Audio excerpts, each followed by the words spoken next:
Assalamualaikum warahmatullahi wabarakatuh. Perkenalkan, nama saya Nurul Safitri Joy Sangaji dengan NPM 020324111087 dari Prodi Ekonomi Pembangunan kelas 2C.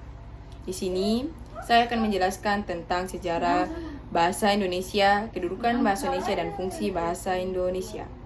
Yang pertama, sejarah bahasa Indonesia. Sejarah bahasa Indonesia terdapat 5 sejarah. Yang pertama, bahasa Indonesia berasal dari bahasa Melayu. Dan yang kedua, bahasa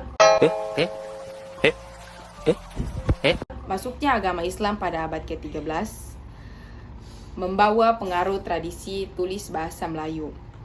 Dan yang ketiga, pada Kongres Pemuda I, nama bahasa Melayu diganti menjadi bahasa Indonesia. Yang keempat, pada Kongres Pemuda II, bahasa Indonesia diresmikan sebagai bahasa nasional dan bahasa persatuan.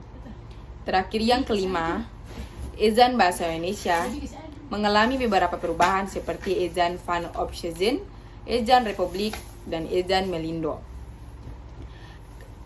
Kedua, kedudukan bahasa Indonesia. Kedudukan bahasa Indonesia terdapat 5 kedudukan.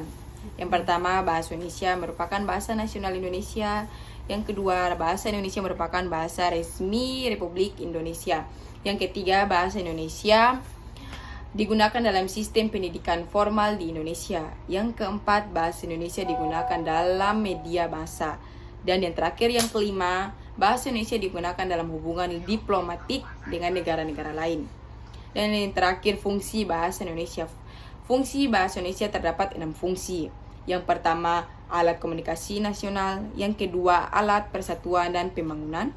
Yang ketiga, alat pengantar pendidikan. Keempat, alat persatuan bangsa. Yang kelima, alat perhubungan antar daerah dan antar budaya. Dan yang terakhir, yang keenam, alat pembangun kebudayaan, ilmu, pengetahuan, dan teknologi. Sekian dari saya.